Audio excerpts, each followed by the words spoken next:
Good evening, honourable members. Please be seated.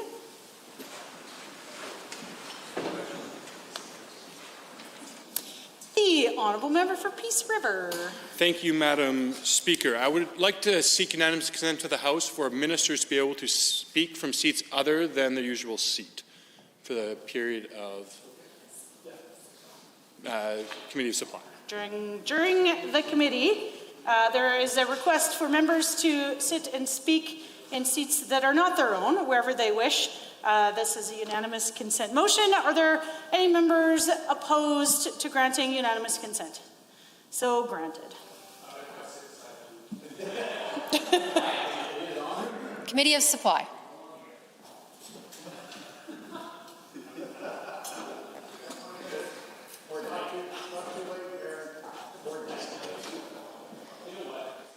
See, they all had beer in.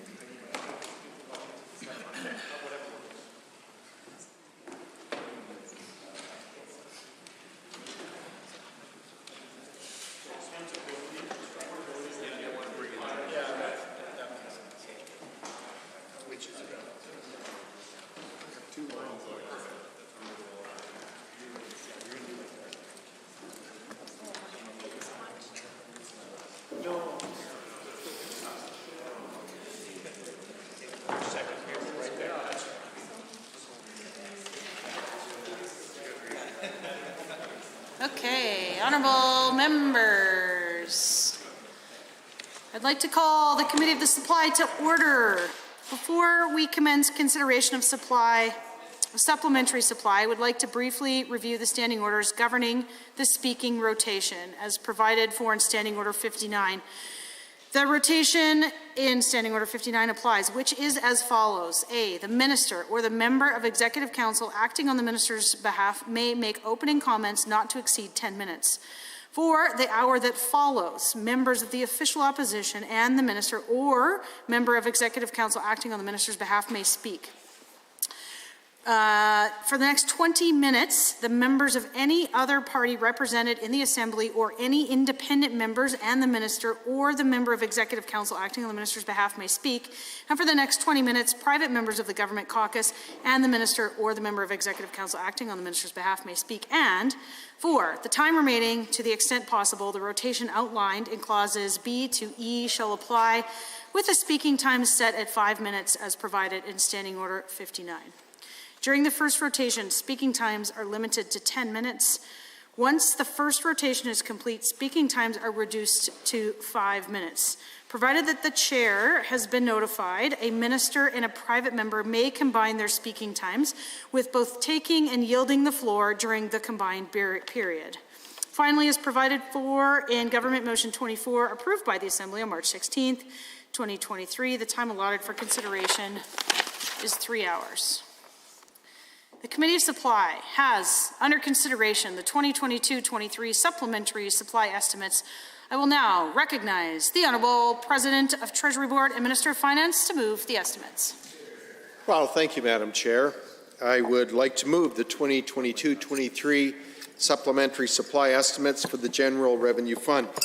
When passed, these estimates will authorize an approximate increase of $2.7 billion in voted expense funding, $500,000 in voted capital investment, and $292 million in financial transactions.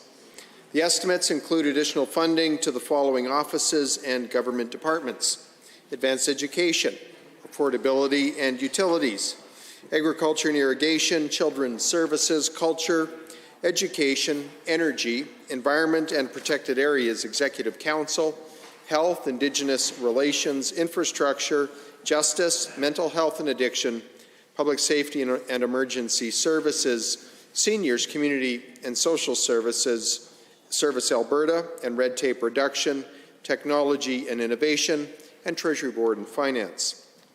Among various other programs, services and obligations, the funding in Bill 12 will help provide for additional investment in the Alberta Heritage Savings Trust Fund. It will provide for the cost of selling oil and the site rehabilitation program. It will account for physician payments in the new Alberta Medical Association agreement. and rebates and grants under the Affordability Action Plan, along with advertising to inform Albertans about the government's affordability relief measures. The supplementary estimates report the additional funding needed for the government's fiscal plan in 2022-23. While we do see additional spending in this bill, it's important to highlight the work this government has done to get Alberta's finances back in order since we formed government. Madam Chair, in 2019, the McKinnon panel found that Alberta spent significantly more than Canada's 3 largest provinces on a per capita basis, but without achieving better outcomes. Since then, this government has worked diligently and responsibly to bring spending in line with comparator provinces, and Budget 2023 shows that Alberta is at the range of those provinces on a per capita basis. We are no longer an expensive outlier.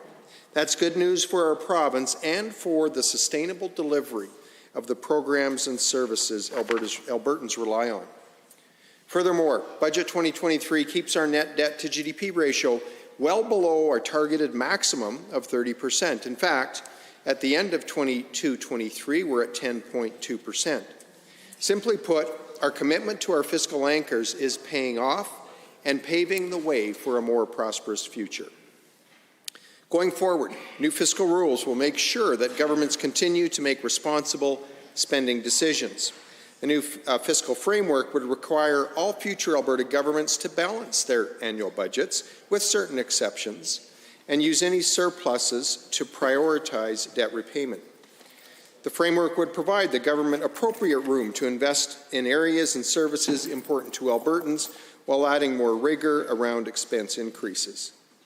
Setting limits would challenge the government to focus on improving programs and services while continuing to use hard-earned tax dollars wisely. Looking at the numbers in front of us, we see that same sentiment reflected today. The largest supplementary amount in the estimates belongs to Treasury Board and Finance, where we see $753 million provided for investment in the Heritage Savings Trust Fund. We've also brought forth in separate legislation changes that will enable the fund to retain 100% of its annual net earnings. Right now, any net income other than the amount needed for inflation proofing is transferred to the General Revenue Fund. This change would result in significant annual growth in the Heritage Fund and mark another step, an important step, in securing Alberta's future. A compelling data point that's worth noting again, Madam Chair. If we had kept all of the previous earnings in the fund from day one without adding any additional deposits other than the ones that were made, instead of an $18 billion fund at the end of 22-23, Madam Chair, we would have a fund approaching $300 billion. The next largest expense in the estimates comes from the Department of Energy. An amount of $636 million is requested, which includes $338 million for the cost of selling oil, primarily due to high oil prices, and $279 million for the site rehabilitation program as a result of revised federal program timelines. It also includes $10.8 million for the Alberta Petrochemical Incentive Program for an additional project approval. An amount of $553 million is requested for the Department of Health, including $332 million for physician payments, $184 million for the new Alberta Medical Association agreement, and $37 million for payments to allied health providers. On the matter of health, it must be noted that Budget 2023 will provide funding beyond that which we see in this bill to continue to build a stronger healthcare system for Albertans. In fact, we're once again setting a record for health spending in this province this year by committing an additional $965 million in operating expense in 23-24 for the Ministry of Health. This funding will ensure the government can take the urgent action needed to improve ambulance response times, decrease emergency room wait times, reduce wait times for surgeries, and attract more frontline healthcare workers to deliver the care patients expect and deserve. A total of $355 million is requested under the affordability and utilities. This includes $349 million for utility rebate and grant programs primarily related for electricity rebates as part of the Affordability Action Plan. The unique and challenging circumstances of the last year called on the government to act fast to make life more affordable for Albertans. Budget 23 builds on our efforts in this area with $2.3 billion in affordability measures in 23-24, $1.5 billion in 24-25, and another $1.8 billion in 25-26. Madam Chair, we're keeping more money in the pockets of Albertans, and we're continuing to provide a helping hand to those in need. Other funding is requested across departments to provide for various services and initiatives that enhance Albertans' well-being and support opportunities for them to learn, develop skills, and enter well-paying careers. Because, Madam Chair, we want every Albertan to participate in the Alberta Advantage. This includes $32 million for public security, $31 million for court and justice services, $28 million for homelessness and outreach support services, $20 million for learning support funding, $4 million for advertising to raise awareness of available mental health and addiction resources, and $1.5 million for rural economic development, among the other program services and initiatives detailed before us today. Overall, the amounts in these supplementary estimates are needed to help the government address Albertans' current priorities. And Madam Chair, with that, my colleagues and I will now be pleased to answer questions from the members of this Assembly. Thank you. Members will now ask the official opposition to start off the questions. Would you like to combine your first 60 minutes? No. No? No. You just want the first 10? Yeah. It's all yours. The Honourable Member for Edmonton Northwest.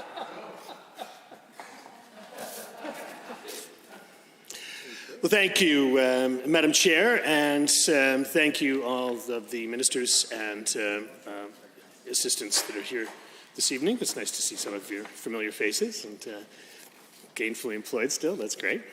I'd just like to make some general comments about supplementary supply. And what's clear from this, Madam Speaker, this request for supplementary supply is that this UCP government is campaigning on the public dime.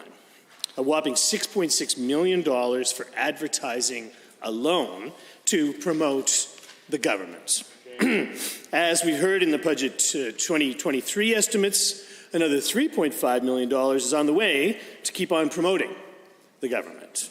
This, Madam Speaker, in our view, and in the view of many Albertans, is an abuse of public dollars. Over $10 million of public money is being spent to promote the new Premier's government right before the election. That's $10 million that's not even being spent to hire family doctors, for example. $10 million that could be spent on teachers in the classroom. Most importantly, that's $10 million that could be spent on further the electoral interests of the UCP government. That's $10 million of pre-election, taxpayer-funded political advertising. It's 4 times more than what a party can spend in a campaign. Absolutely outrageous. This House simply, on this side, doesn't stand for it. So, Madam Speaker, certainly supply is a matter of course. I know as government, as minister, that it's necessary to do so. But is it necessary to spend 4 times the amount that is even legally able for any political party to spend during an electoral period in a pre-election spend out of the supplementary supply? There seems to be no boundaries around this. There seems to be no regulation. Certainly the finance minister said some words about, said, oh no, well, we wouldn't do that. But there's absolutely nothing legally that would compel the government to do anything but what this is originally intended to do, which is to create a fund to promote the government's interests before an electoral period. And you know, Albertans aren't, they're smart. They know that the barrage of telephone calls, and of which I've got many from several of you, I didn't answer, but the pamphlets that are in everybody's mailbox all of the time, right? A lot of people just know that, you know, the government is campaigning on your money, on the money that comes out of your taxpayers' money, campaigning on that same dime. And people just don't like it. It leaves a bad taste in their mouth, and quite frankly, it goes against the spirit of the difference between a budget and campaigning. Simple as that. So that, Madam Speaker, is my general comments around supplementary supply. I think that my colleagues will add some supplement to the supplementary supply comments. But the bottom line is this, right? That people need to know that this government has cut themselves a check that is 4 times greater than what they're allowed to spend during the electoral period in the pre-electoral period in supplementary supply. And quite frankly, Madam Chair, this is unacceptable. Thank you. The Honourable Minister of Finance. Well, thank you, Madam Chair. I'd like to respond to a few of the assertions that the member opposite made here for the last few minutes. Firstly, the assertion, Madam Chair, that we are simply using these funds for campaigning is completely ridiculous. The biggest expenditure, Madam Chair, is to the Heritage Savings Trust Fund, a fund that is owned by all Albertans. $753 million to make $2 billion transfer in this year, Madam Chair. Secondly, the second largest expenditure is made for health. I don't call that campaigning, Madam Chair. I call that delivering first world health care. Madam Chair, we're ensuring that the health minister is ensuring that EMS wait times are shortened, that times in emergency room departments are shortened, that our surgical wait times are shortened, Madam Chair, and this funding will ensure that he can accomplish those goals. And Madam Chair, I don't know if anyone in this House will argue that we're facing a time of inflation. $355 million, Madam Chair, are going to electricity rebates. Electricity rebates that are covering virtually every household in this province, Madam Chair. And that is critically important during this time of inflation. And Madam Chair, $338 million are going to offset the cost of selling oil. We are in a time of higher energy prices. We're all thankful for that in this House. But with that comes some additional costs related to selling the oil that we receive as a royalty in kind. Madam Chair, this supplementary supply, this additional appropriations bill was put in place to ensure that we could fund the priorities of Albertans.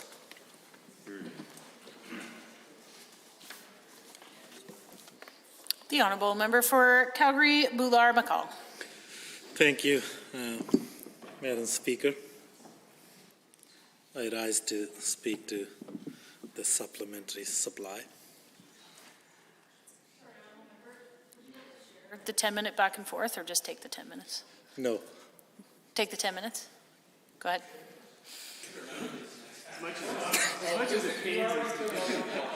While we were in estimates, I really wanted to share time with Minister of Justice, and I was not afforded that opportunity. Minister of Public Safety also initially didn't share, but midway through, Minister graciously agreed to share the time, so at least that was good. But we are talking about budget, supplementary supply, one of the main instruments of government's fiscal policy, and that certainly need to be focused on Albertans' need, issues facing them, and how we spend the government's money. And Minister talked about responsible spending, and also talked about that if previous Conservative governments have spent responsibly, there will be $300 billion in the Heritage Trust Saving Fund. However, if these figure, when we look at supplementary supply, certainly, if you're spending in health, if you're spending in education, that's a good use of public money, and certainly our health care system is in crisis, our education system is in crisis. We are facing inflation. In fact, we are facing a fairly significant cost of living crisis. And what's clear from this request for supplementary estimate is that government is giving itself whopping $6.6 billion for advertising alone to promote not just government budget, to campaign for the next election. Madam Speaker, I heard a couple of ads on a local radio station in my area, and government has audacity to say in that ad that we listen to you, we are capping insurance. There are 2-3 problems with that, and government money is going on it. Northeast Calgary was struck by the 4th largest natural disaster in Canadian history. 4th largest natural disaster. And not $1 came from this government to help Northeast Calgary. Shame. Not just $1. And then Premier was saying, I guess he visited far too late, but I will leave that. And here we are seeing almost $6.6 million to promote, I guess, government, and another $3.5 million, again, to promote government. But back to that ad, not only that we didn't get anything during that natural disaster, they talk about capping insurance. For 3 years and 7 months, 3.5 years, but we heard from this government that capping destroyed the insurance industry. They were leaving, they were taking all the products away, and soon we will be out of the product. There will be no insurance in Alberta. So we need to remove the cap and hand the pen to insurance companies so they can raise it to whatever they think is reasonable. And now they are running a government ad, and after that, when they said they will finally cap it, they have given huge increases to 2 different companies, one of them being Aviva, who holds a significant market share in Alberta. So that's the kind of thing this $10 million is going for. This $10 million can help us with so many things. And while Minister of Affordability is here, I can tell you that we cannot afford that kind of spending to promote government spending during an election year. People are struggling to put food on the table. People are struggling to pay for insurance. People are struggling to pay for utilities. And here, same people are asked to chip in $10 million so government can campaign on public dime. This is an abuse of taxpayer money. And if they think their spending are that great, they wouldn't need $10 million to tell Albertans that, look, finally we are spending on health care after cutting it for 3.5 years. Look, we didn't build a single school in Northeast Calgary, but now we have $10 million to promote something that we are spending on education. Look, we removed the cap from insurance and let it go up by, in some cases, 300%, and now we are spending $10 million to tell you that we have a temporary cap on it. That's not a responsible use of this money. $10 million can help us with so many things. It can at least put us 100 plus education assistants out of those 25,000 that Minister fired back in our classrooms. It can help us with some of the PUF funding that were cut by this education minister. That's a lot of money that can go to help people with disabilities.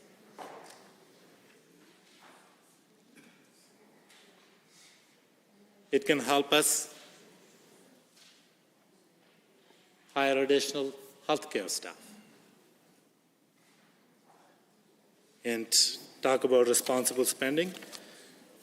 70 days before election, government came before this House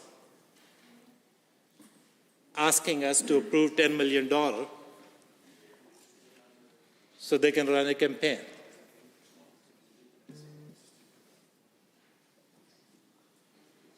That is not acceptable, and I don't think there is a reasonable explanation that any of the member can provide, even with the help of public service.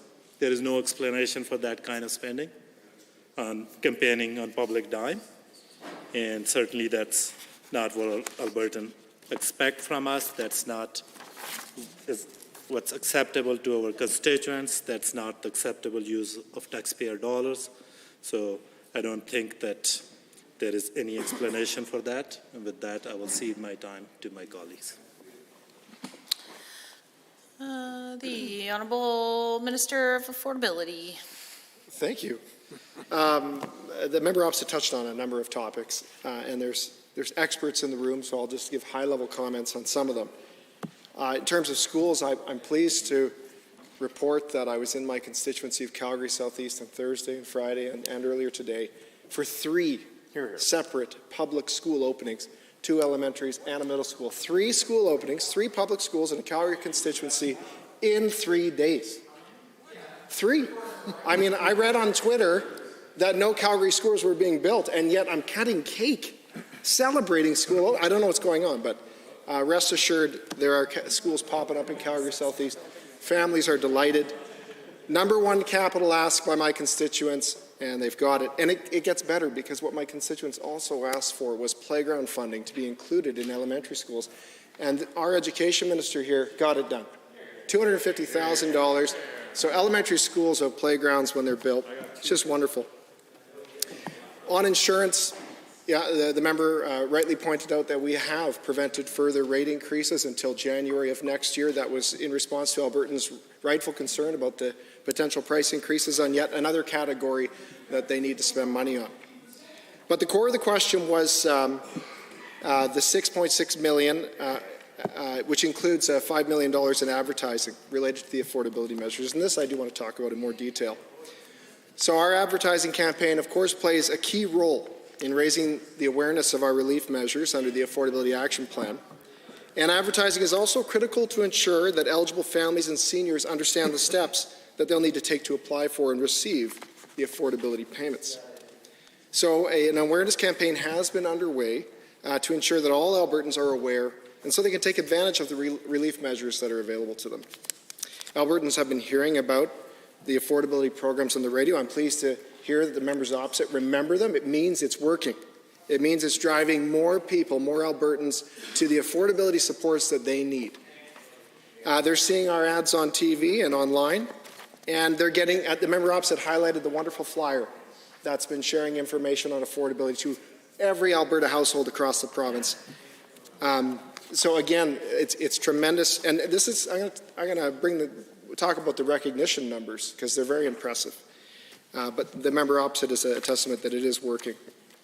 It's also important that we advertise this because we want Albertans to avoid scams and safely access these supports. So without an advertising campaign, Albertans most in need may miss the opportunity to access some of these benefits, especially with all the misinformation floating out there. I mean, again, one day you hear no schools are opening, and the next, I'm in my constituency opening 3 schools over 3 days. So I think it is important that we do advertise to break through the noise and to get truth to Albertans from time to time. So that campaign, which is in this $6.6 million, it runs from January 11th to April 30th. It has a budget of $5 million, and the campaign has been remarkably effective, showing excellent performance metrics to date.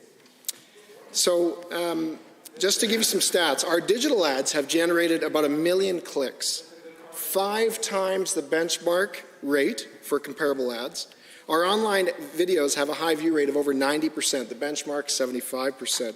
Our Facebook ads have 7 times the average click rate. 7 times. And our ads on YouTube, they're also, they got a view rate of over 92%. The benchmark is 50 to 55%. So on this side of the house, as with the economy and jobs and energy, we like to excel. So our metrics on this advertising campaign, off the charts. And I'm glad because there is an affordability crisis. There are inflationary pressures, and Albertans need the support. And I'll remind you that we've provided affordability supports to virtually all seniors 65 and up in this province. $600 over 6 months to help offset significant inflationary pressures. We've also provided those affordability supports to Albertans on our core support programs. That would, of course, include AISH and people receiving services under PDD, income support recipients, and also everybody who's on the Alberta Seniors Benefit. And families, because of the number of dependents, groceries, everything's hitting them very hard. We also made sure that the vast majority of families with dependent children would get $100 per month per child for the next 6 months. And I can tell you, back in my constituency, they need it.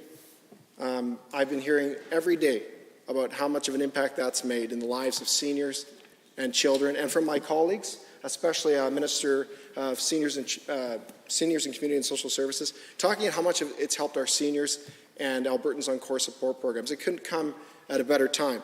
And it's also a reminder that we do need to share this news, because Albertans don't just need the supports, they need some hope and optimism in what is a very challenging time.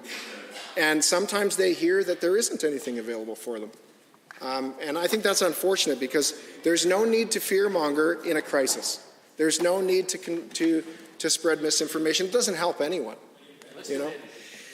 So again, I just wanted to go over our affordability program. We also touched on the electricity rebates. So that's $1 billion of support, providing 2 million homes, small businesses and farms, relief on the high electricity prices for 10 months, an average of $50 directly off their bill at a time of extreme rates in electricity and volatility, and a pretty cold winter. The member also touched on disasters, the most recent disaster being, of course, them in government. But on May 29th, I'm looking forward to a brighter future for Albertans, and with that, I'll see my time. The honourable member for Edmonton Rutherford. Would you like to your 10 minutes? No. Or it's all you? Go ahead. No point, no good answers. I appreciate the opportunity, Madam Chair, to speak to this supplementary supply, because it gives me a chance to point out the cynical nature of the government that has spent years cutting. Literally, we just listened to the Minister of Finance and Treasury Board talk about all the opportunities they took earlier in their time here in the House to cut, and then suddenly they want to be rewarded for giving back small little pieces back here. You know, when somebody comes and takes things away from you and then says, well, we'll give you a little bit back of what used to be yours anyways, it's not generosity. It's cynicalism. And I find it very discouraging to see this government has suddenly, seen the light at the end of their term. And now here we see them actually using taxpayer dollars to pretend that they didn't take all this away from the citizens of this province, and that somehow they're being kind and generous in return. But it's not what's really happening. You know, the minister stood up and said, we were spending more on government services than other provinces. But he never stops to say, why might that have been that we were spending more? And perhaps if he'd done some analysis on this, he'd realize that we really are an oil-based economy, which means that wages in this province are significantly higher than in most places in the country, because oil and gas tends to pay higher wages. When that happens, that also then pushes up the wage demands across the board. So it's not that we were spending more. We happened to be a fortunate province that could give people more. And we are recognizing that the nurses who went and spent 4 years at university to get a degree should at least be paid as much as somebody who just got out of grade 12 and was driving truck in an oil field. And that's why wages were high. So when he says we brought that down, what he's really saying is we found a way to suppress the wages of Albertans. That's what he's saying. We found a way to take money away from you without looking like we're taking money away from you, which is essentially the consequence of his behavior. So they only tell you part of the truth. And the same is true about what's happening with this budget. They're telling you, oh, we put in all these kinds of things. The minister just stood up and talked about opening schools in his riding. But what he doesn't tell you is how many schools he didn't do for 3 years and 10 months. All of a sudden, they're opening schools, and they're doing other things in every ministry. They can all talk about the things that they're doing now, but they started by cutting and cutting and cutting and cutting. They cut healthcare, they cut education, they cut all of our public services, and now suddenly they want a pat on the back because they're giving just small little increments back. And that's really not acceptable. And not only that, they're using your dollars as a citizen to try to buy your vote by putting out advertisements just before an election using government funds, using about $6.6 million to convince you of only partial truths. Those partial truths are that we're giving you back a small little segment of that which we took away from you for 3 years and 10 months. And now at the last minute, we're going to slide a little back to you and hope that you forget that the whole intention of this government, the raison d'etre, has been to take money away from the citizens of this province, just like they did when they de-indexed AISH, just like they did when they de-indexed our income taxes, just like they did when they took the cap off utility rates, just like they did when they took the cap off of insurance rates, and all the other things they did to increase costs. So you can't even go for a walk in Kananaskis now without paying them. And that's what they do for their whole term. Take money away from citizens, make life more expensive, and then suddenly, oh my goodness, they see the light, they've been found, and now here they are bragging to the citizens that after having attacked you for almost our whole term, we're going to turn that around and we're going to use your money to convince you that that's what we've done. You know, if you want to create cynicism in the populace, you have found the perfect formula for doing that. And you do that very well. You create cynics all the time, and I want to congratulate you. I've never seen a government that did a better job of that. And, I find it very discouraging that here we are, yet again, seeing the government actually use the resources of the province of Alberta against the people of Alberta by creating an advertising campaign that is really about them trying to convince the population to ignore 90% of their time in government and pretend that somehow they are concerned about you after increasing your rates, taking your drug coverage away, after causing everything to be more expensive, after suppressing wages. Suddenly now, we really care about you, they say. Well, I can tell you that if that plays in the public, that's a very sad commentary on what they believe about Albertans. It's a sad thing to stand up and to act in this kind of way and expect to be rewarded for it. Expect somehow to pull out of this a victory that is really about your own self-interest as a government and not about the well-being of the citizens of this province. It's very discouraging to see a government do this kind of thing and do it repeatedly over and over again. if we have a problem with affordability in this government, it is on the hands of this government that this has happened. And the fact that they are trying to rectify that just tells us that even they recognize what they did was wrong.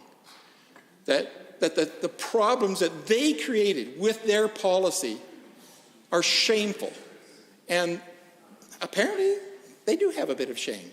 And they know that they can't go out and face the electorate at this particular time without somehow changing what they actually did, without actually reversing their policies, because their policies were really repugnant policies.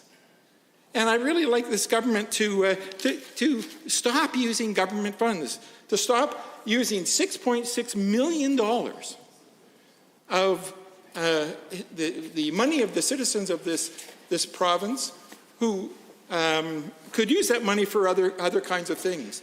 This follows in line with lots of other ways in which they've used government monies for their own individual purposes. I mean, here we are almost 4 years later, and none of us still know what the War Room does. None of us have ever seen anything positive or useful come out of that.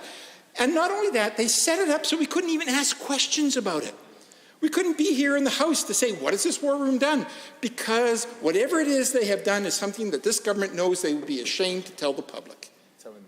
And of course they should be ashamed. It's a horrible use of public money to shuffle it off quietly to their friends and not tell the public where it's going, and not even allow the government the people of this province to ask the government where that's going. Why would you act in any kind of behavior that you had to keep hidden?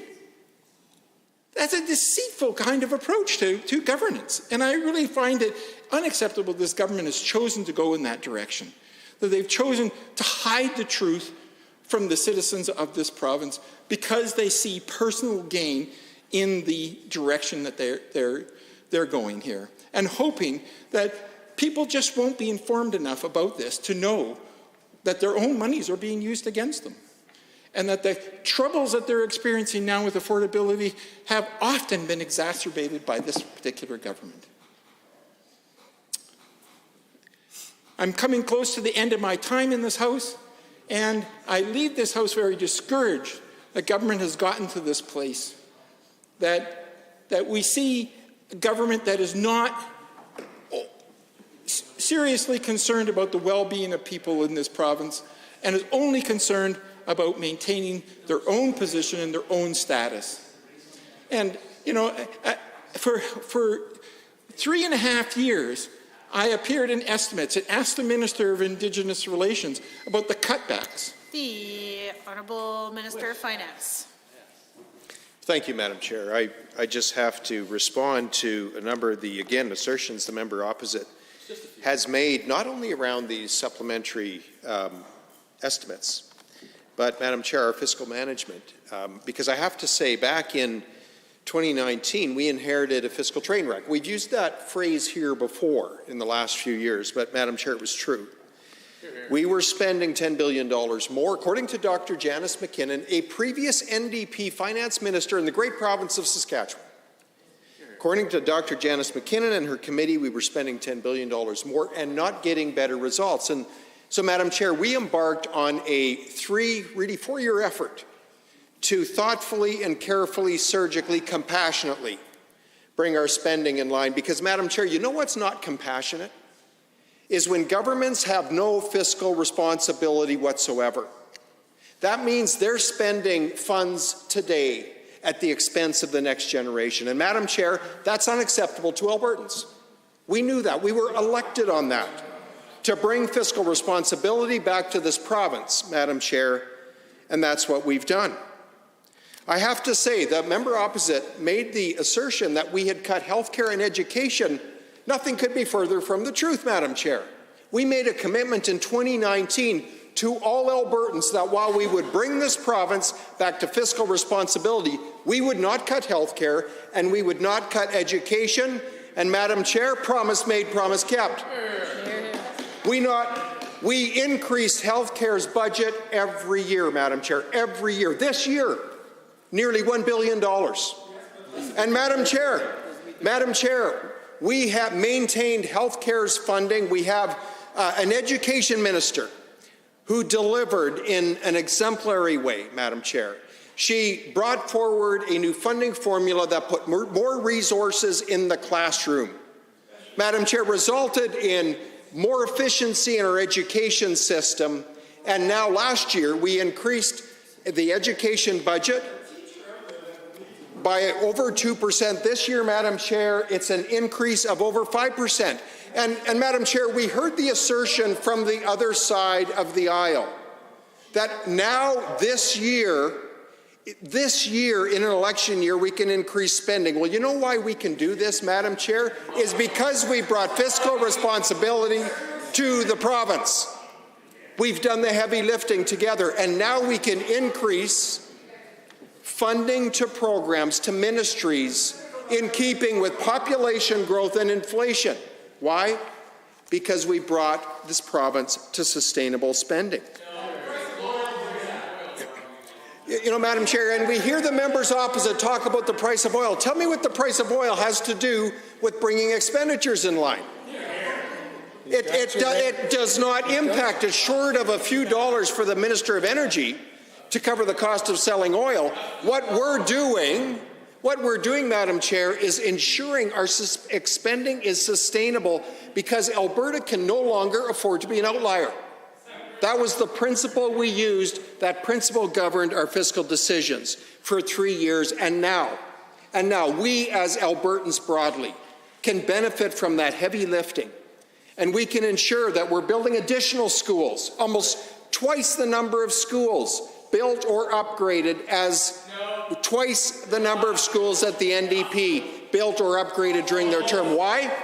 Because we brought this province to fiscal responsibility. When will you invest in education?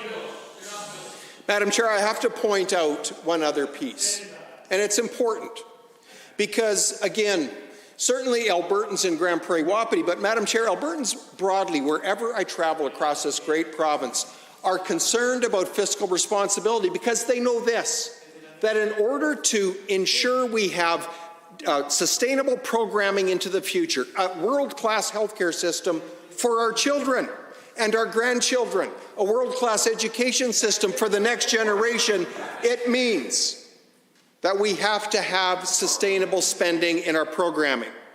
Madam Chair, it's vitally important. And Madam Chair, I asked our officials in our Department of Treasury Board and Finance, had we continued on the spending trajectory of the members opposite when they were in government, considering population growth and inflation. Madam Chair, the response was this: we would be spending $6.5 billion more per year, a $4 billion deficit instead of a $2.5 billion surplus. And here's the thing, Madam Chair, the members opposite were spending all that money and not getting any better results. I have to commend my colleagues on this side of the aisle for reforming program delivery. That's what they've been doing to ensure that we're respecting taxpayer dollars, to ensure that the next generation can have a world-class healthcare system, that the next generation can have a world-class education system.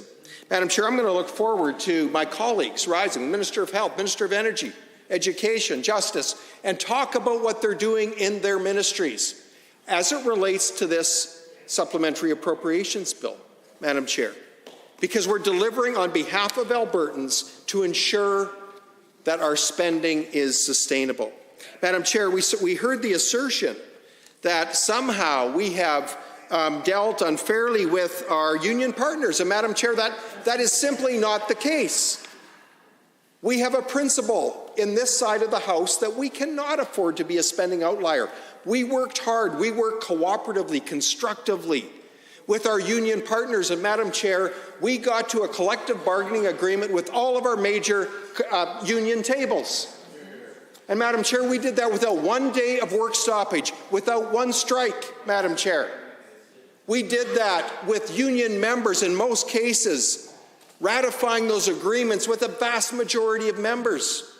And Madam Chair, with nurses, well, our nurses, RN remuneration is broadly in line with other provinces. Alberta still pays the highest, and that's where we should be, because we're working to attract our healthcare professionals into this province.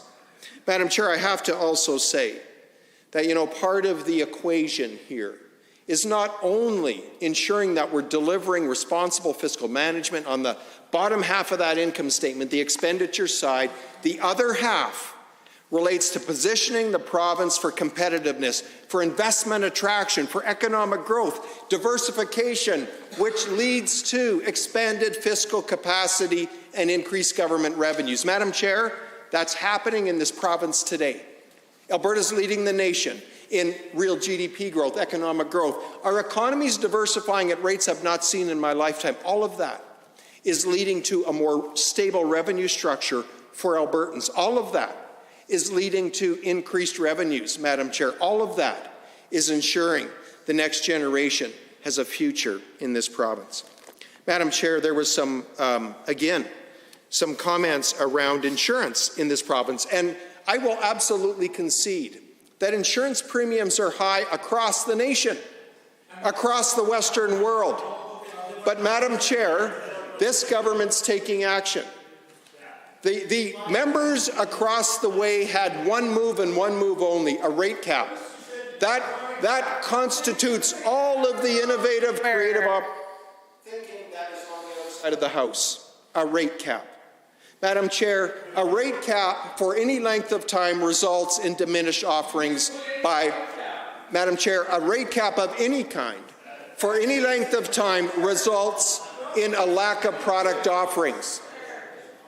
Madam Chair, we have temporarily requested the rate board to pause increases in insurance premium requests by insurers so that we can work with the industry to find additional solutions, and we're doing that, like we did in Bill 41.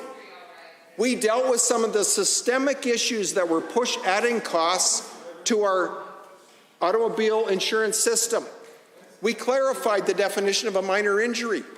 Madam Chair, we worked on additional measures that resulted in more care for injured Albertans. All of this, Madam Chair, has resulted in lower premiums than what they would have otherwise been. In fact, in the last 2 years since Bill 41 was implemented, automobile insurance rates have gone up on average 1.4% per year. And that's not bad considering we've been in a time of high inflation, Madam Chair.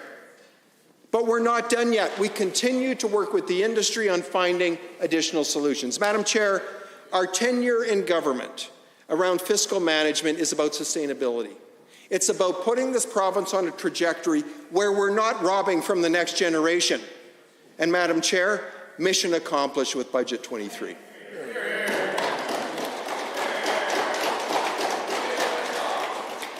Reminder to all members of this House, particularly Edmonton Rutherford, Edmonton Beverly Clairview, and Edmonton Northwest, that there is ample amounts of speaking time for all members to have their opportunity at the floor, just as the Honourable Member for Edmonton Beverly Clairview is rising to do right now for his 10-minute block. Would you like to share your time or take it all? No, I'm going to follow in the footsteps of the majority of the ministers on the other side, and I'll take block time. Go ahead. Yeah, well, Madam Chair, as was clearly just evidenced by my colleague on the opposite side, one can say whatever they want in this House, regardless of how close to the truth or far from it it may be. Now, I'll talk about the fact that the whopper in the room is that this UCP government, under my respectable colleague on the other side, introduced the largest deficit budget in their first year of approximately $12 billion, larger than any NDP deficit budget in their first term.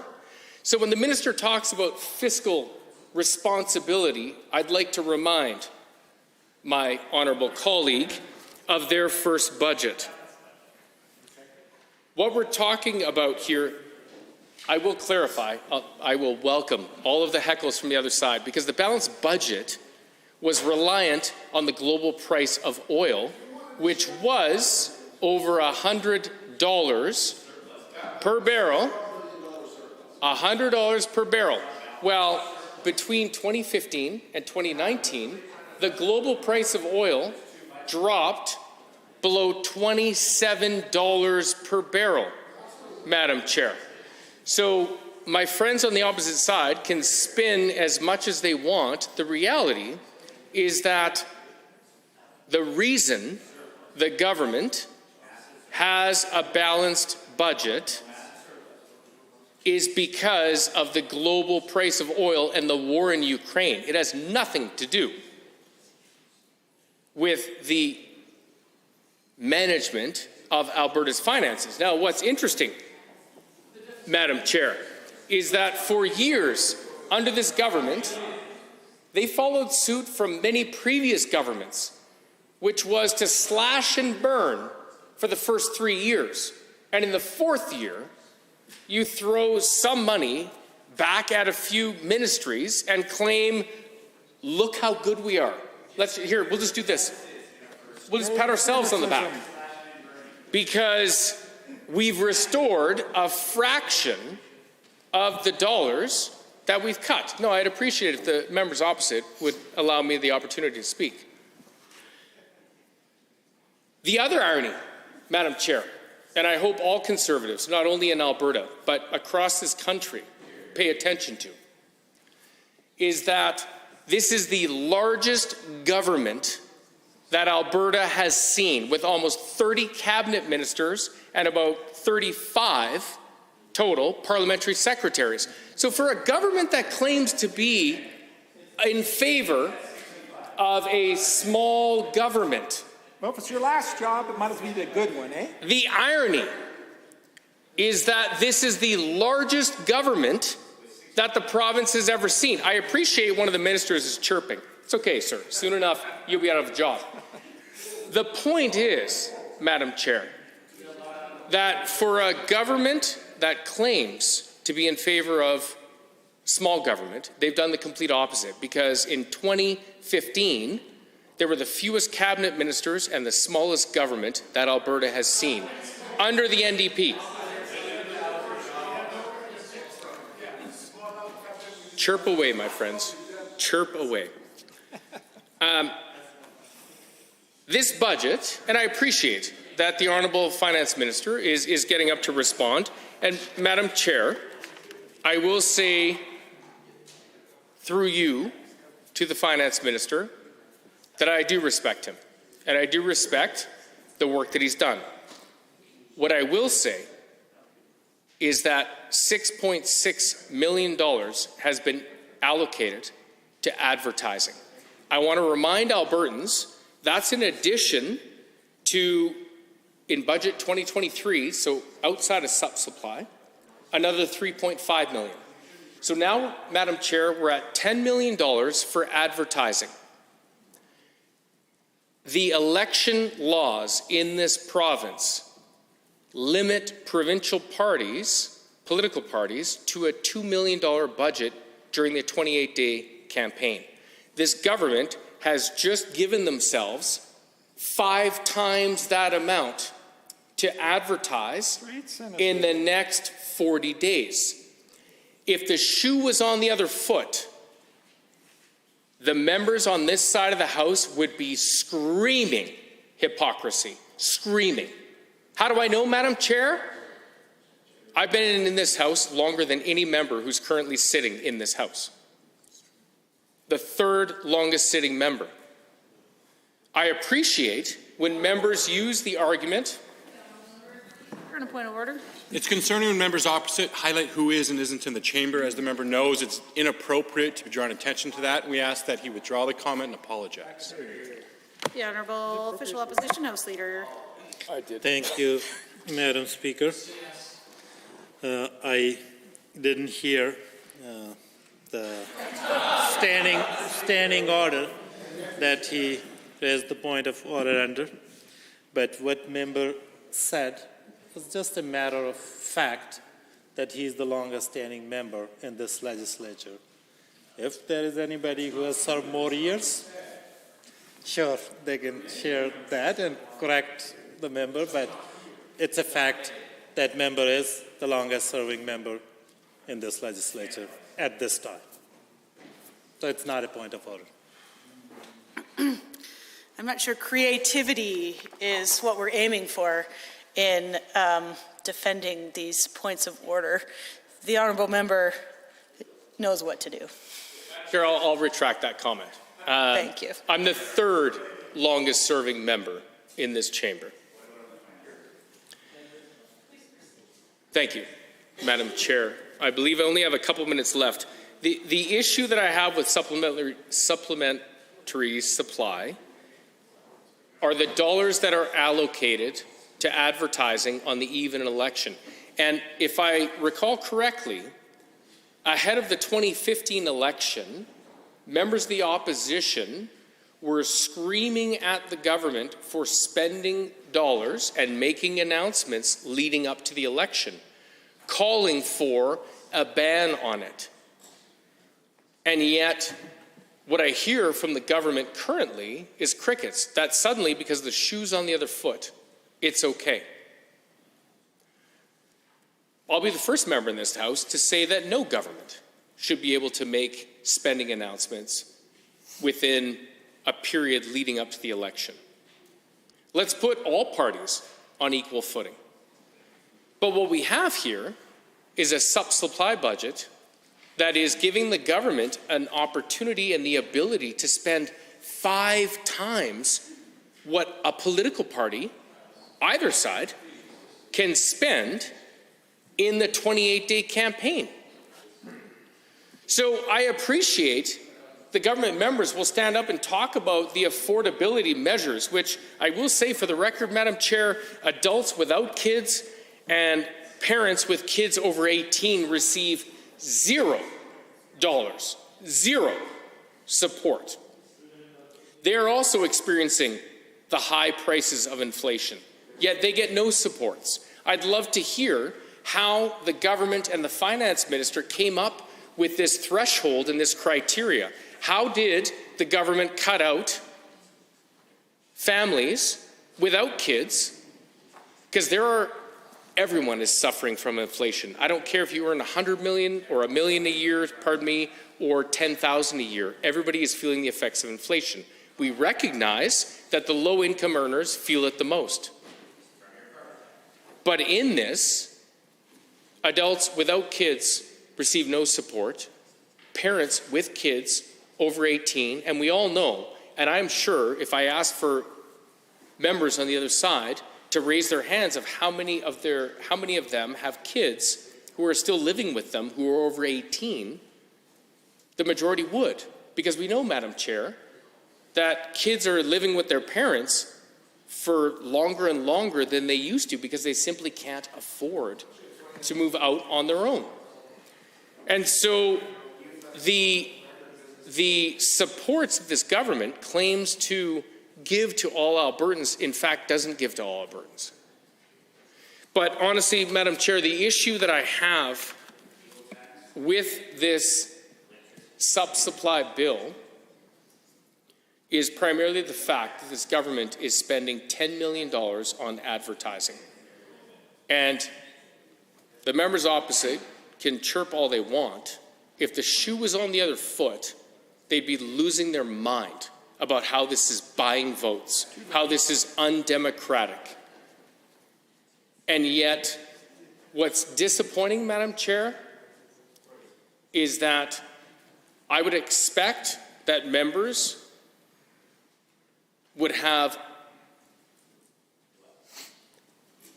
a higher level of integrity than what's currently being presented in this budget, because I've been through several terms as an opposition member, listening to the opposition talk about the government abusing its ability to spend taxpayer dollars to buy votes. And members, I appreciate a response from the minister, but that's exactly what this $10 million on advertising ahead of a general election looks like. The Honourable Minister of Affordability and Utilities. Thank you, Madam Chair. And I've said it before, and I really believe it, that the members opposite are in unfamiliar territory, and it's called a surplus.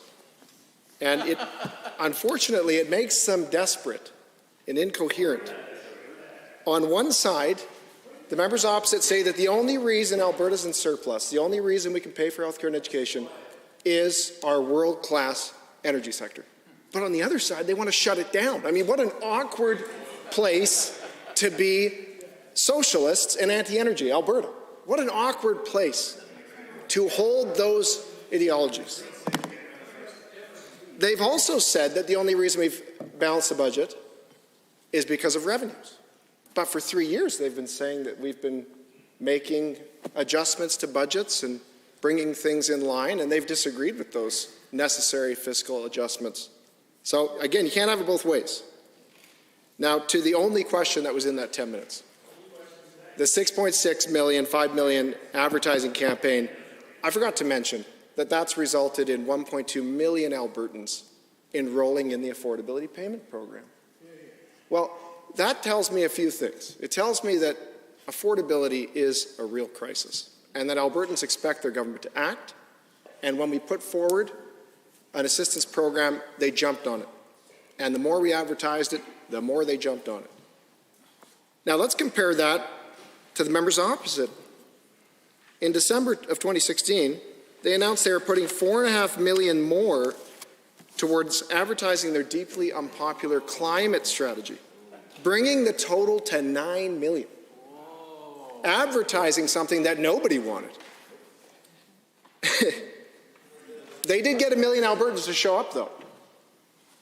They got 1 million Albertans to show up to show them the door. So maybe in the grand scheme of things, well, money well spent. I'm not sure.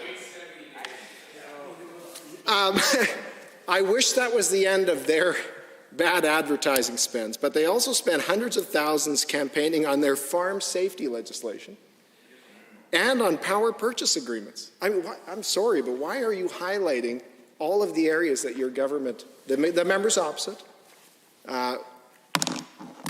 made significant errors on behalf of Albertans? So I just wanted to highlight that the $5 million in advertising was to advertise the affordability suite, including the affordability payments. We've had just about 1.2 million Albertans enroll on that program, close to 1 million in 3 weeks. I think that's remarkable. I think the technology and innovation and all the departments and ministries involved, my hat is off to them because they pulled it together very quickly. A great program. So I'll invite my colleagues to take the rest of my time, but I just wanted to highlight what the members opposite spend advertising on, climate, carbon tax, and farm safety legislation that nobody wanted, and power purchase agreements that cost Albertans billions. And Albertans responded to those advertisements by voting them out.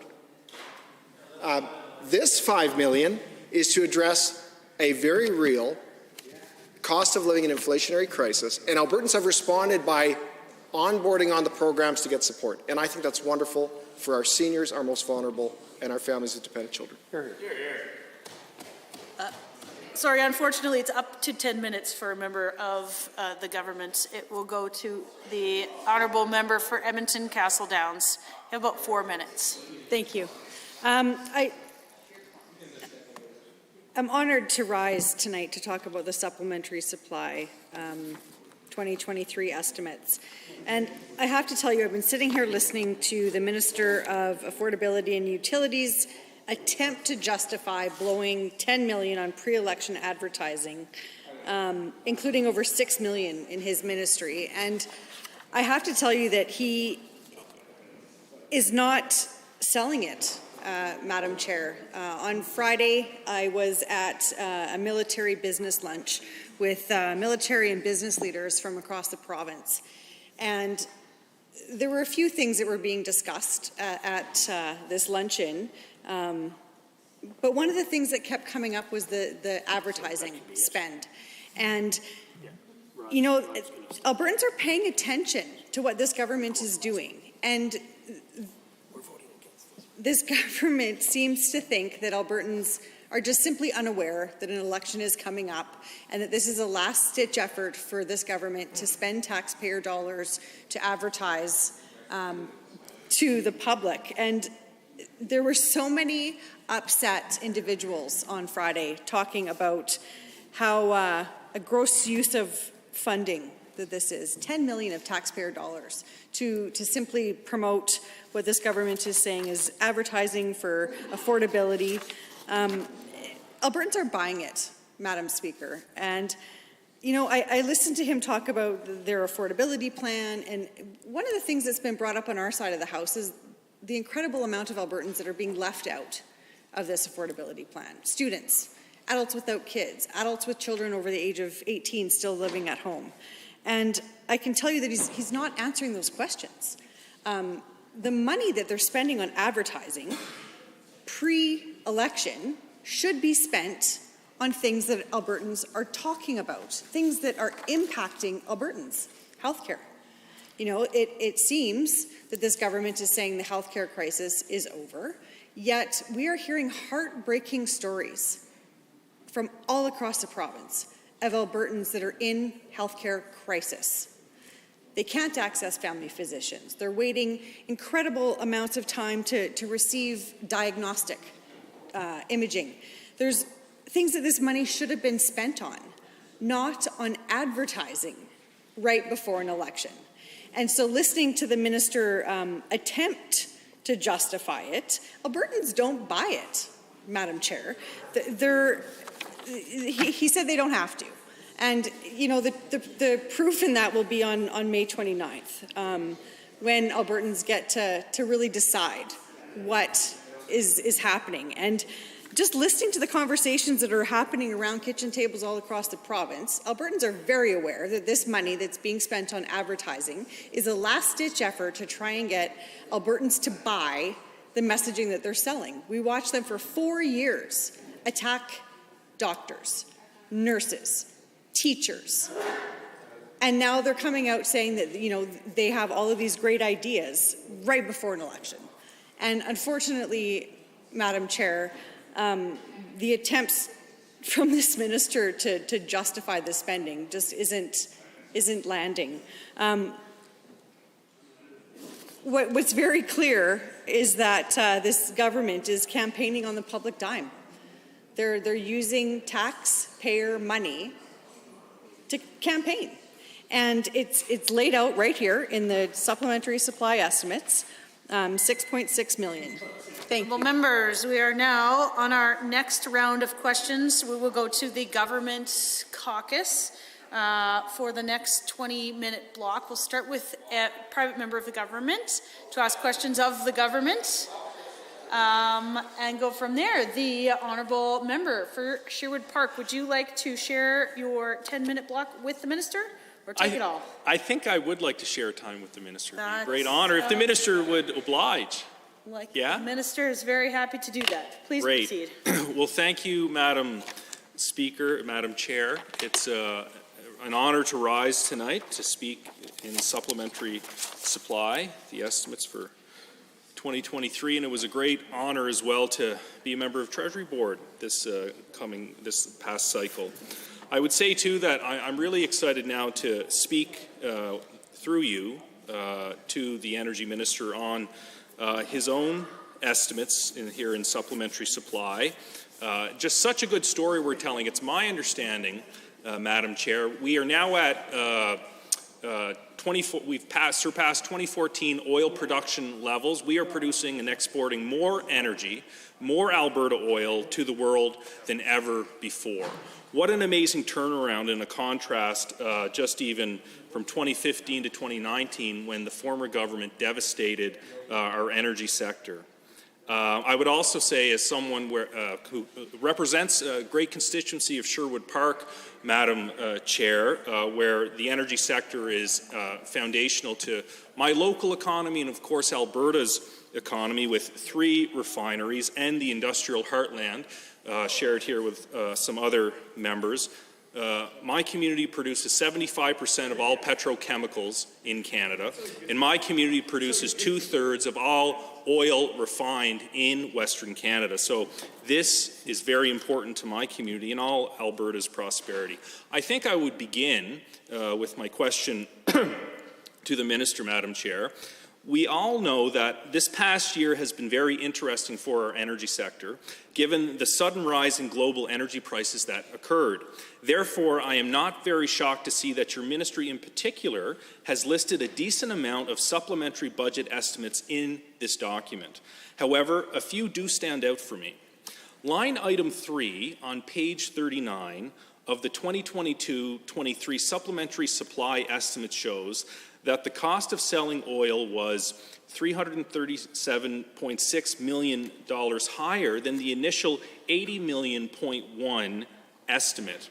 As I previously stated, our oil sector was booming this past year, and we've turned it around. It's just absolutely a great news story. Investments come back, and this government's been a big part of that, lowering the tax burden, making a light, predictable regulatory environment, reducing red tape, et cetera. But I do want some clarity on this, Minister. So, question 1. Can you provide a breakdown of the costs borne by this government that are associated with selling oil? And question 2 on this line of questioning, is it relatively common to see such a massive increase in these costs when oil prices are up?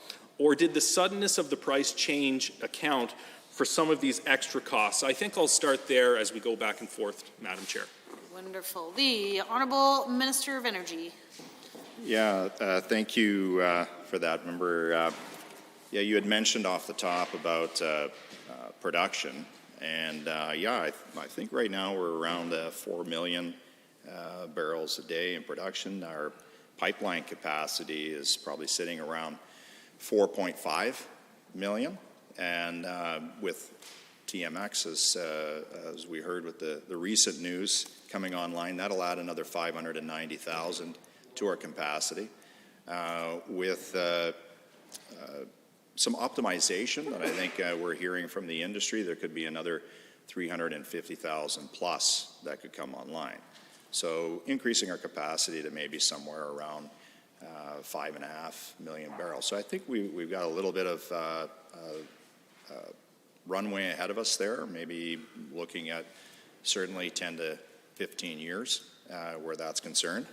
Now, as far as the cost of selling oil is concerned, it should be known that we made some changes over the last couple of years in the cost of selling oil.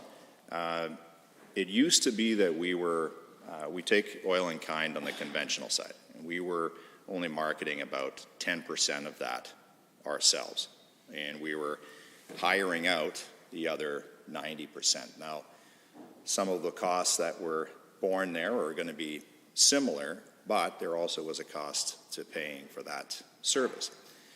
So one of the things that we did through the use of APMC was to start to market it in its entirety ourselves, and that has provided us with some benefits.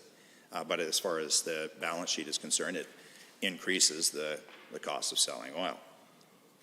Now, this cost of selling oil, it reflects the high energy prices that we've seen and the benefits that it provides for Albertans. The cost of selling oil is relatively proportional to oil prices and production, both of which increased substantially since the budget was established. As you know, we've seen huge variability in prices over these last few years, which can make it difficult when trying to establish a firm price for that cost of oil. So as prices increase, typically the volumes that are being offloaded increase. And when those volumes increase, the total cost associated with marketing those barrels also goes up. And the variable costs associated with that are pipeline tolls, crude oil and condensate purchases, trucking expenses, and marketing fees. All Crown barrels move from the wellhead to market by truck or pipeline. So one of the things here, that is important to know, that as the cost of selling oil is going up, that also means that we're receiving more revenue. And so that's a line item that we don't see here. And hence we've had to have these adjustments and these what look like large adjustments in the cost actually mean that the differential for us on the revenue side is increasing, which is a good thing for us.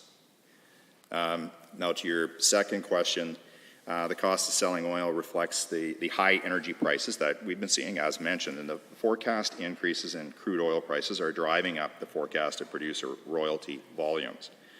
Per the mid-year fiscal update, producer royalty volumes were forecasted to increase at approximately 69,700 barrels per day from budgeted volumes of approximately 14,300.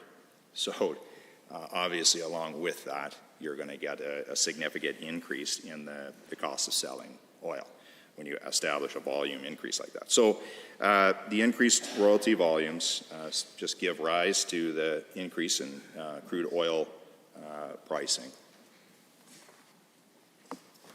The honourable member. Well, thank you, to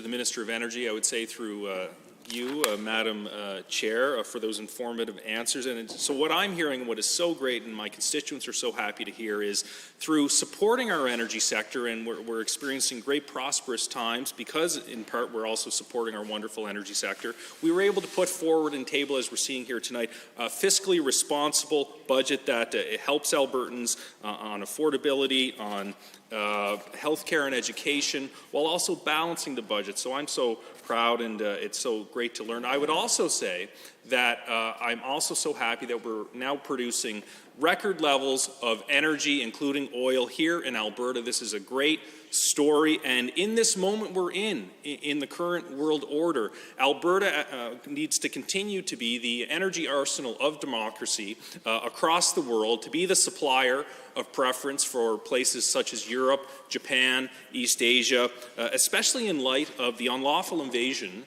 by Vladimir Putin of Ukraine. And so I call on every member of this House to support that position. We need pipeline capacity to British Columbia, through Canada, across the North American grid to supply our allies and partners in around the world, East Asia and Europe, which also through LNG and hydrogen, I would say to you, Madam Chair, and through you to the Minister, lowers carbon emissions. So it's a win-win all the way around. Let's support Northern Gateway. Let's support Energy East. So on site rehabilitation, Minister, this is another interesting topic. Now, this can be found on line 4.1 on page 39 of the same document.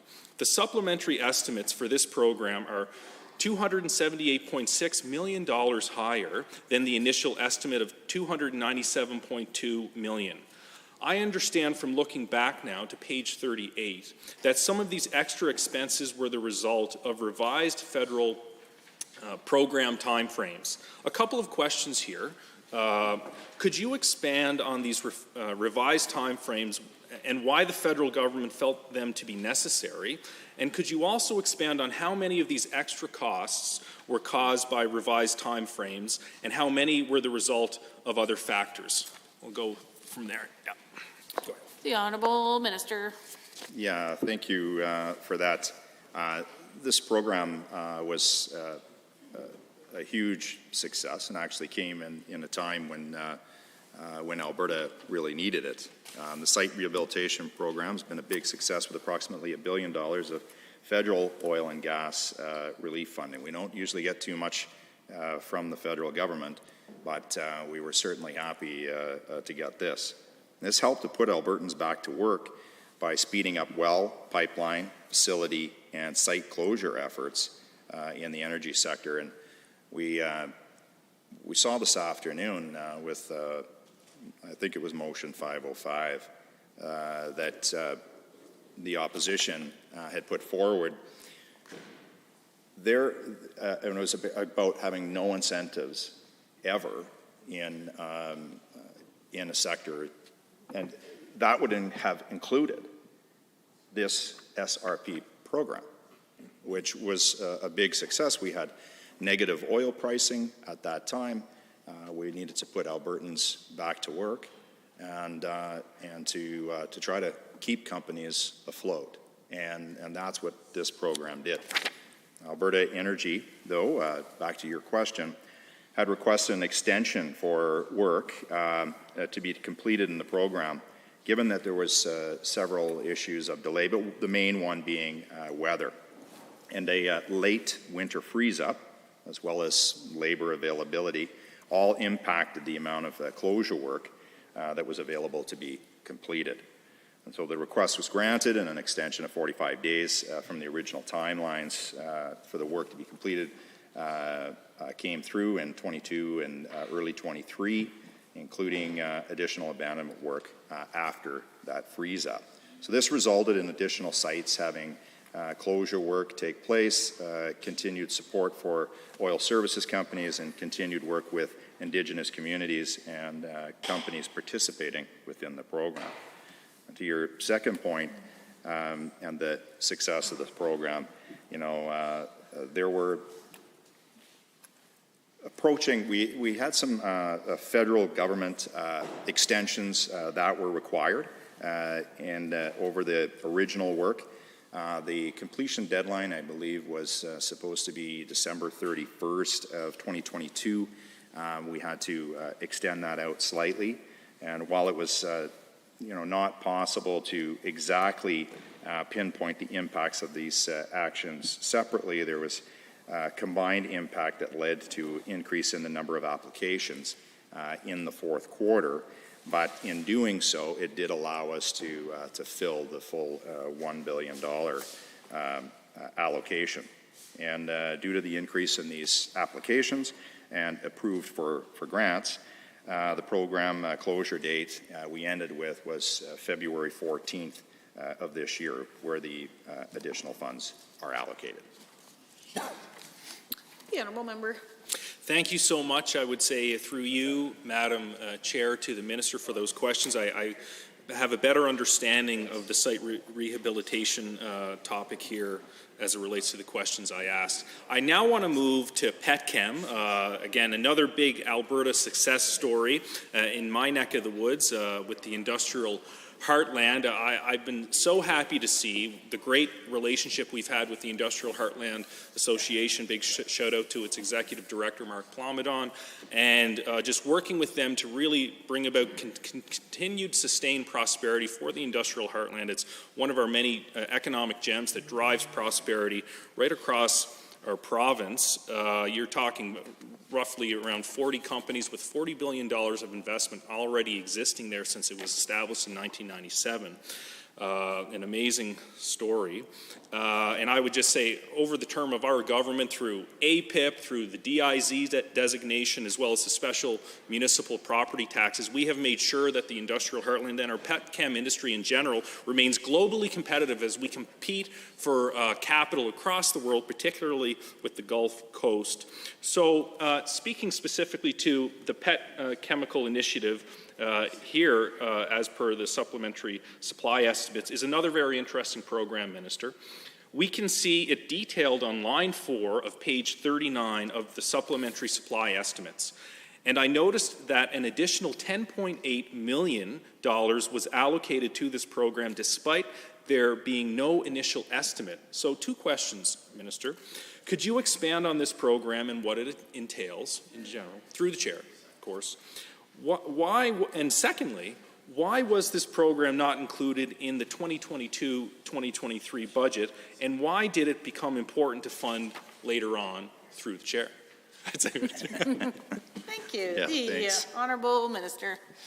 Yeah, the Alberta Petrochemical Incentive Program, or APIP, makes us very competitive in bringing in long-term investments and thousands of jobs to the province. And APIP stands ready to invest 12% of capital costs for any petrochemical facility that's going to use natural gas as a feedstock. And I can tell you that in the travels that I've had recently, going to Norway and Germany and down to the States and talking about this particular program, it has generated a lot of interest. People sit up and take note when you're looking at a program that's going to be covering 10 to 12% of capital costs.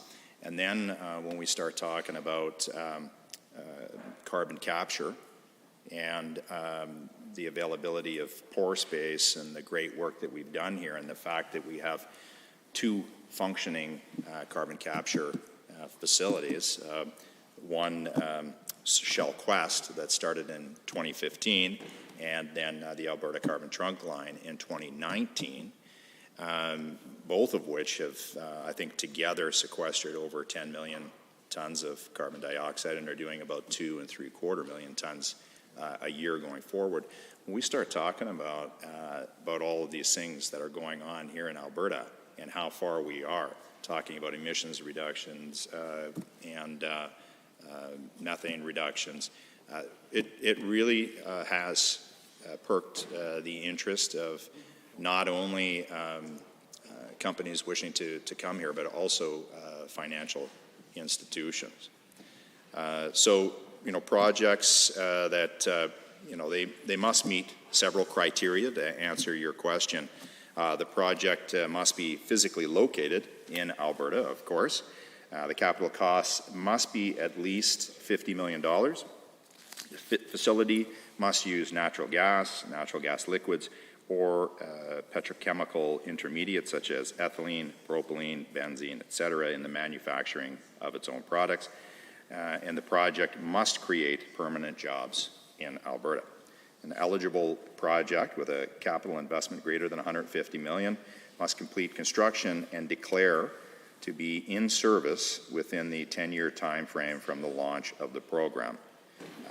For these types of programs, the full amount of the earned grant will be paid over the expiry of the program in 3 equal installments over a 36-month period. So the company that's investing is coming here.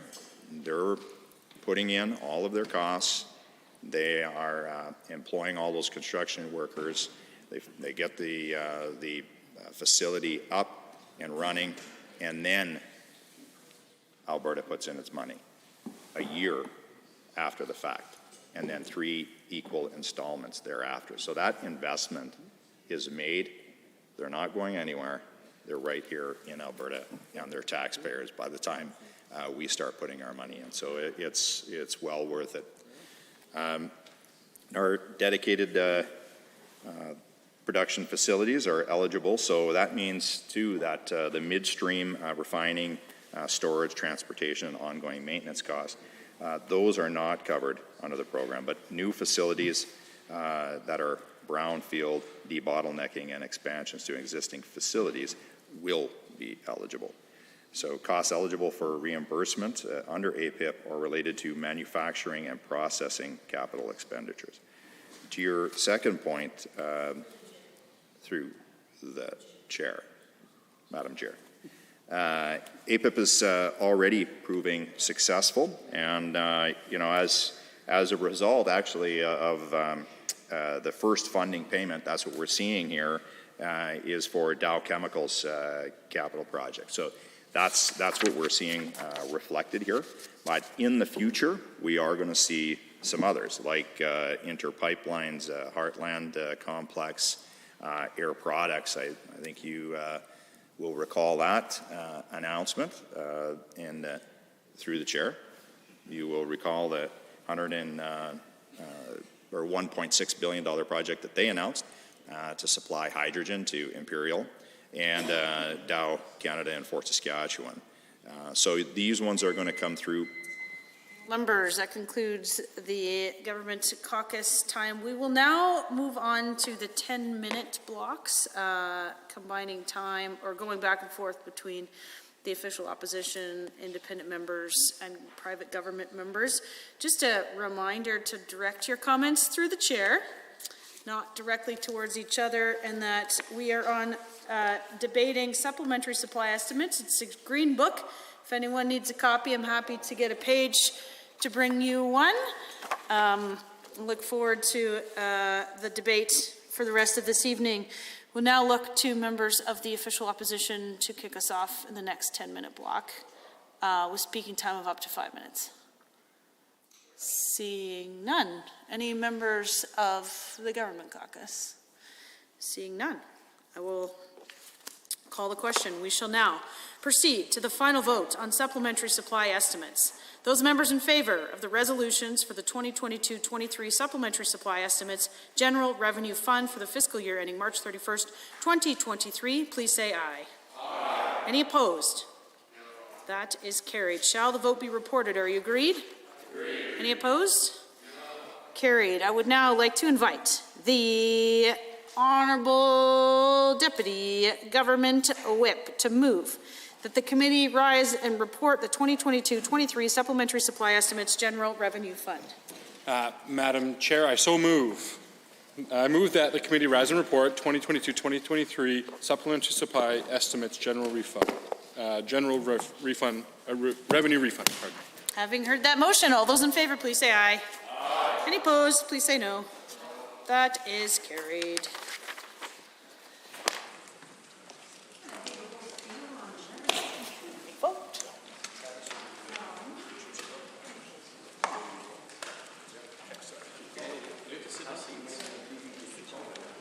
Yes, it was only for some supply.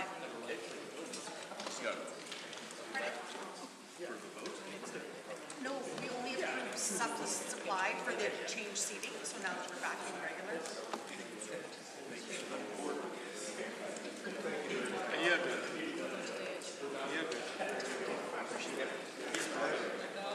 Just chilling. Just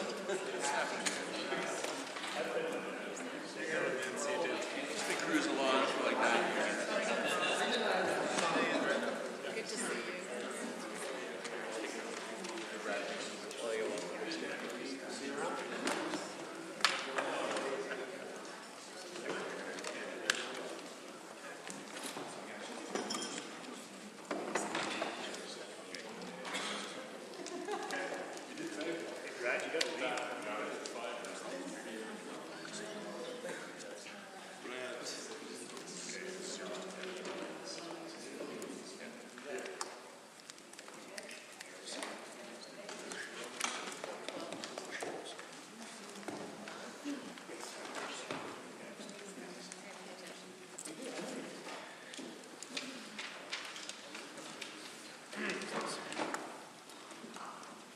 The Honourable Member for Sherwood Park. Thank you, Madam Speaker.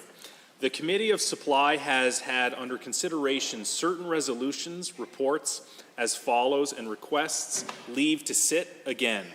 The following resolutions relating to the 2022-23 supplementary supply estimates for the General Revenue Fund for the fiscal year ending March 31st, 2023 have been approved.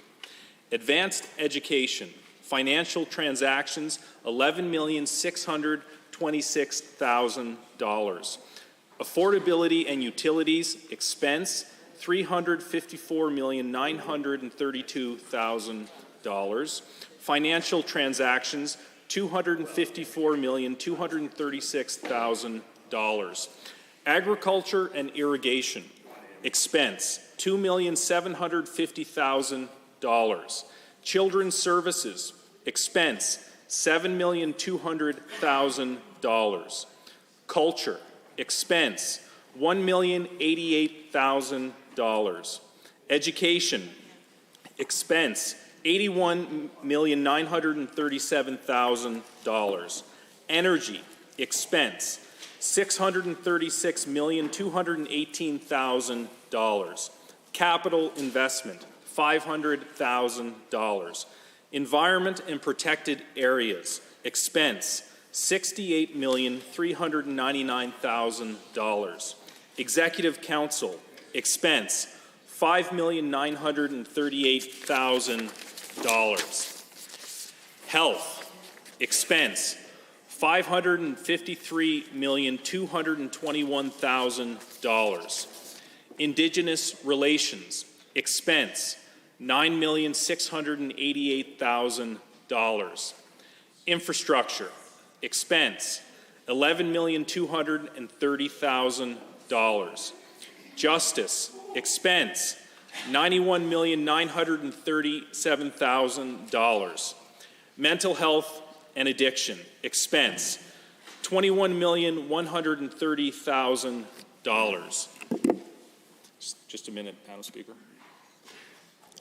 A bit dry. Public safety and emergency services expense $50,052,000. Financial transactions $1 million. Seniors, community, and social services expense $46,771,000. Service Alberta and red tape reduction expense $2 million. Technology and innovation, financial transactions $25 million. Treasury Board and Finance expense $753 million. Committee of Supply has also approved the following amounts to be transferred. Transfer from Technology and Innovation expense vote to Service Alberta and red tape reduction expense vote $2,069,000. Transfer from Forestry, Parks, and Tourism expense vote to Agriculture and Irrigation expense vote $2 million. Transfer from Technology and Innovation capital investment vote to Service Alberta and red tape reduction capital investment vote $20,111,000. And everything to Sherwood Park. No, I'm joking. Thank you. You guys good? You're good? Okay. Honourable members, does the Assembly concur in the report? All those in favour, please say aye. Aye. Any opposed, please say no. That is carried. Introduction of bills. The Honourable President of Treasury Board and Minister of Finance.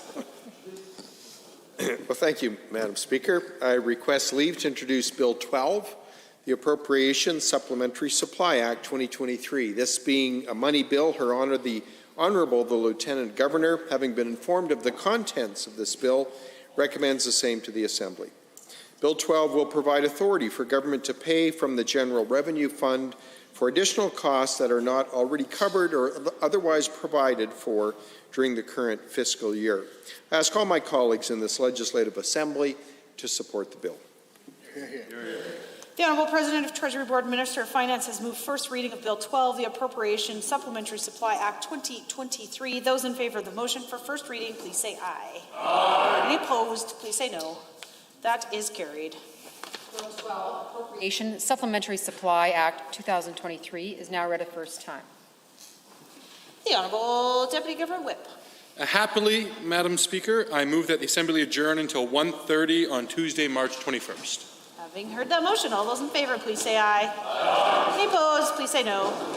So carried. The House stands adjourned until 1:30 tomorrow afternoon. Order.